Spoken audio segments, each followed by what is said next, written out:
And we want to thank all of our veterans, of course. And we want to put a special spotlight on the Veterans History Museum of the Carolinas, as, of course, it honors all veterans, but there's a special focus on those from the Carolinas and parts of Georgia. Emmett Casciato is the curator, and Ken Korn is the vice president of the museum board, and they are both joining us live this morning to give us a closer look. Good morning to you both. Good morning. Good morning. And a happy Veterans Day to you. I want to start with take us inside the museum. For those who have never been there before, Emmett, of course, again, you're the curator. What kind of artifacts and things will we find as we step inside the museum, the Veterans History Museum, again, of the Carolinas? Sure, I'd be more than happy to. First of all, we begin our tour with World War I. Our museum goes from World War I to the War on Terror. And once you're in World War I, we have some unbelievable artifacts. We have trench art from World War I. We have an organ, matter of fact, a chaplain organ from 1916, believe it or not. And it was donated to us by someone from here in North Carolina, Transylvania County, and we're really pleased with that. As the tour progresses, we move into World War II, where we split World War II up in the European theater and the Pacific Theater. And actually, we have some great artifacts in there as well.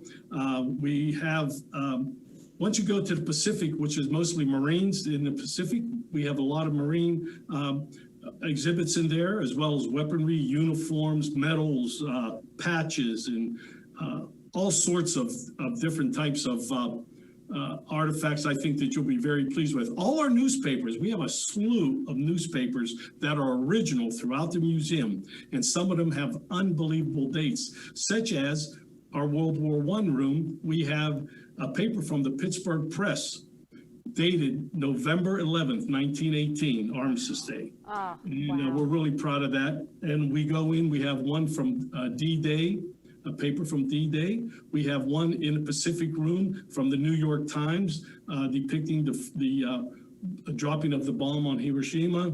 And then from that room, we move into the Cold War and the Korean War artifacts. We have some great ones there. We have a chaplain's kit from the Korean War that's located in our library. We have an extended array of books, military books. I bet you we have 1,500 volumes of books, and we still are getting more.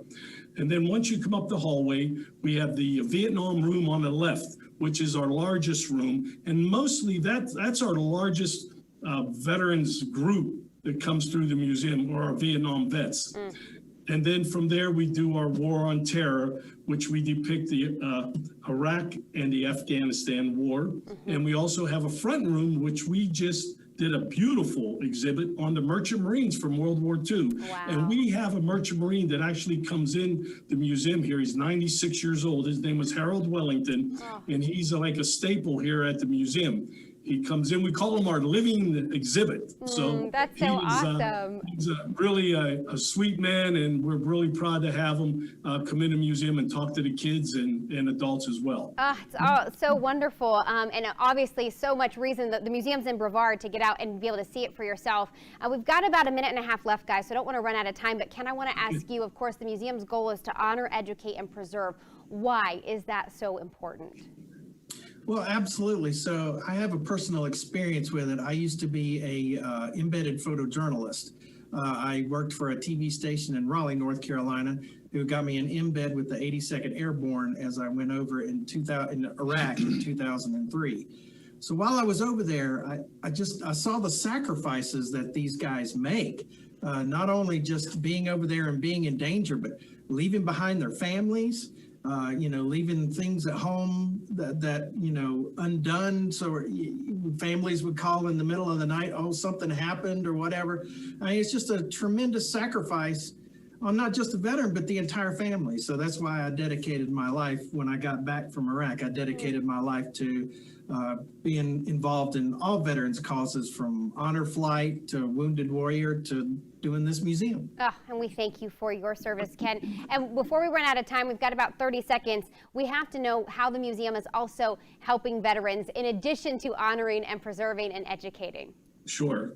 We provide lectures and movies for veterans. They come in our museum. We always have a veteran that come in. Since the COVID hit us, we're limited on those, but we normally have great lectures where we get 90 to 100 people. And we have World War II. The last time we had 8 World War II veterans here at a lecture, and they, two of them were at D-Day, believe it or not, and we were really proud of that. But we really make sure that the veterans that come in our museum are welcomed and respected.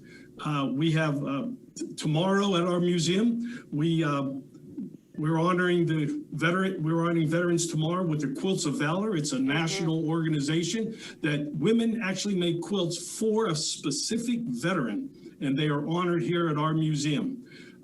We also, last year on Pearl Harbor Day, we had 10 World War II veterans here. We provided lunch for them. My wife passed away recently, and we have a fund under her name that we help the Honor Flight, the American Legion, our Transylvania Honor Guard, and the VFW. We work with those groups as well, and we're going to extend our fund to other veterans organizations to help them along with all the help they can do. Oh, Emmett, thank you. And I hate that I wish I could talk to you all day because the work y'all are doing is absolutely amazing. TheVeteransMuseum.org. Here's the website on your screen. Again, it's located in Brevard. You'll have to go check it out. I want to thank you both, gentlemen, again for your service and your dedication just to honoring and loving our veterans, past and present, so well. We appreciate you. Well, thank you so much for having us.